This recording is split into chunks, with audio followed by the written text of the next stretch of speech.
সুপ্রিয় শিক্ষার্থী, আসসালামু আলাইকুম। আজকে তোমরা যারা ছোট সোনামণি রয়েছো তাদের আমি ল্যাঙ্গুয়েজ বিষয়টা আলোচনা করব। তোমাদের এই পরীক্ষার সিলেবাসে ল্যাঙ্গুয়েজ বা ভাষা এই বিষয়টা রয়েছে, তো আশা রাখি তোমরা এটা বোঝার চেষ্টা করবে।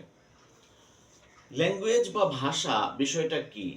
এই যে আমরা যে প্রতিনিয়ত কথা বলি, আম্মু আমাকে খেতে দাও, আব্বু কখন অফিসে যাবে, হ্যাঁ, এই যে সমস্ত বিষয় তুমি বাকযন্ত্রের সাহায্যে কি করলা, তোমার ভাবটা প্রকাশ করলা।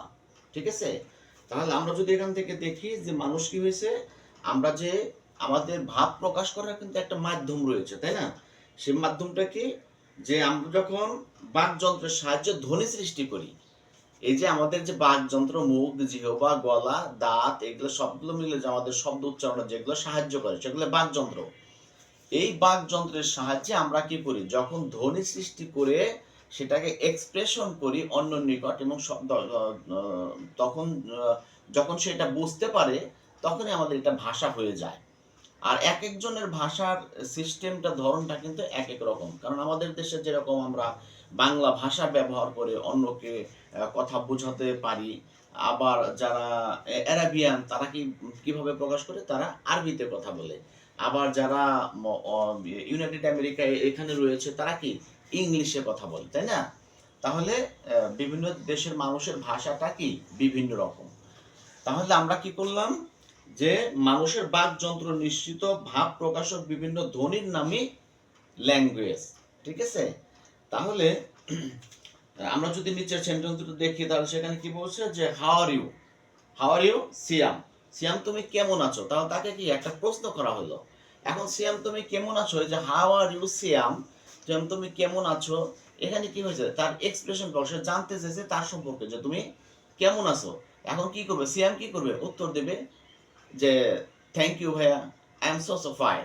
আমি কি আছি, আমি অনেকটাই ভালো আছি, থ্যাঙ্কস টু গড, আমার আল্লাহকে কি অনেক ধন্যবাদ, অসংখ্য ধন্যবাদ। তাহলে এই যে আমাদের বাকযন্ত্রের সাহায্যে যে সমস্ত ধ্বনি উচ্চারিত হচ্ছে, সেগুলোতে আমরা একে অপরের সাথে কি মত বিনিময় করছি, আমরা একে অপরের কথা বুঝতে পারছি, এটাই আসলে ভাষা। আর পৃথিবীর বিভিন্ন দেশের মানুষের ভাষা বিভিন্ন রকম। আর আমরা যদি একটু সাজিয়ে বলি এটাকে, তাহলে মানুষ যা বলে বা লিখে অন্যের কাছে, মানুষ যা বলে বা লিখে, তাহলে তোমরা মাধ্যম কয়টা পেলে ভাষা প্রকাশের? দুইটা মাধ্যম। একটা হলো বলার মাধ্যমে আমাদের আসতে পারে, আর একটা হলো আমরা কিভাবে প্রকাশ করতে পারি, লিখার মাধ্যমে প্রকাশ করতে পারি আমাদের ভাষাটা। ঠিক আছে? তাহলে ভাষা প্রকাশের মাধ্যম কয়টা? দুটো। একটা হলো কি আমাদের বলার মাধ্যমে আমরা বলবো, আর একটা কি লিখার মাধ্যমে বলবো, দুইভাবে আমরা প্রকাশ করতে পারি। ঠিক আছে?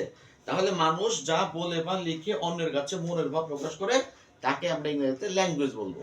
এখন এই এতটুকু সংজ্ঞা পরীক্ষা দিলে কিন্তু হবে, কিন্তু যারা আরো ভালো মার্কস পেতে চাও, প্রতিযোগিতা করতে চাও, তারা কি করবে, ইংলিশ সংজ্ঞা সহ শিখবে।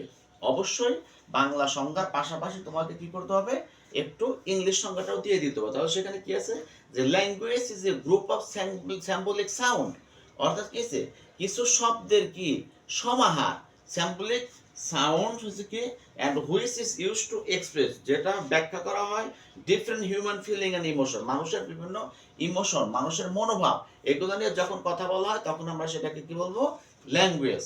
তাহলে কি হলো, যে language is a group of symbolic sound which is use to express different human feelings and emotion.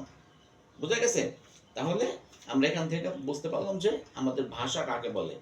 আর মানুষের নিজের প্রয়োজনে মানুষ সৃষ্টি লগ্ন থেকে বাকযন্ত্রের জিহ্বা, দন্ত, ওষ্ঠ, নাসিকা, তালু, কণ্ঠ, এগুলার সাহায্য কি করে, ভাব প্রকাশের। অর্থাৎ হচ্ছে তোমরা এখান থেকে মনে রাখবে যে তোমাদের যে বাকযন্ত্র বিষয়টা কি, অর্থাৎ বাকযন্ত্র তাকেই বলা হয় যার মাধ্যমে তুমি ভাষাটাকে বের করছো। এখন কার মাধ্যমে ভাষা বের হচ্ছে, তোমার এই গলা তোমার কাজে সাহায্য করতেছে, তোমার জিহ্বা, তোমার দন্ত, তা এগুলো তোমার তালু, হ্যাঁ, সবগুলোই তোমার কি ভাষা, দেখো সবগুলোই তোমার কাজে লাগে শব্দ সম্ভার তৈরি করতে। এই জন্য এগুলোকে আমরা বলবো বাকযন্ত্র। অর্থাৎ মানুষ যখন এই সমস্ত বাকযন্ত্রের সাহায্যে ধ্বনি সৃষ্টি করে, তার মনের ভাব প্রকাশ করে, তখন আমরা সেটাকে বলবো ভাষা। দ্যাটস এনাফ প্রিয় শিক্ষার্থী, আশা রাখি বুঝতে পেরেছো। আসসালামু আলাইকুম ওয়া রাহমাতুল্লাহ।